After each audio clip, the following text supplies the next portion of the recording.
Alright, so in this section is objective 1. We'll be identifying the difference between equations and expressions. In the last two sections we worked with numerical expressions and algebraic expressions.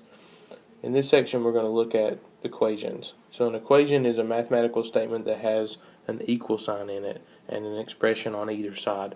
For example, and this is a pretty complex one, for example we have something like x squared plus 2x plus 4 equals 3x cubed minus 8. Okay, so that's going to be an equation for the one simple fact that it contains an equal sign and there's an expression on either side.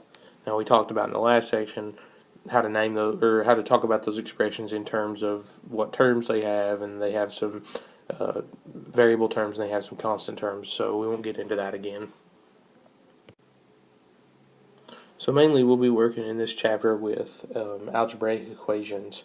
Now your book mentions numerical equations, and numerical equations are just simple things like 2 plus 3 equals 5. And so those are true in only one case. They're either true or they're false. So that one, of course, is true. If it said 2 plus 3 equals 6, of course, that would be false.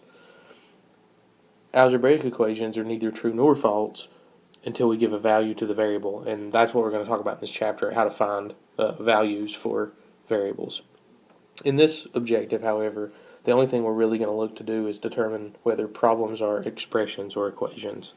So, for example, in your book, Objective 1, Example 1a says 2x plus 4 minus 6x plus 3. And since we don't see an equal sign anywhere in this expression, then that means it is in fact an expression and not an equation. So this one is an expression. 1b says 2x plus 4 equals 6x plus 3. Following the definition that we just talked about, there's an equal sign, there's an expression here and an expression here, so that will be an equation because of that. And if you look at the other two examples, 1c and 1d, 1c of course is an equation because it contains an equal sign. Example 1d is an expression, although it's a very complex expression, it does not have an equal sign, so it's not an equation.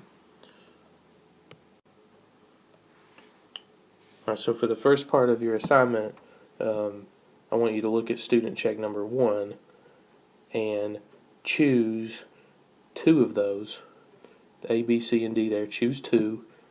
Choose one expression and one equation.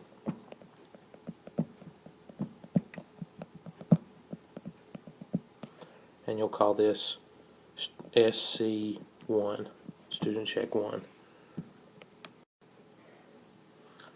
Also, you'll pick up objective 2 in the next video. There will be a short assignment after that one, and then all the other subsequent objectives in this chapter will, or in this section, will work the same way.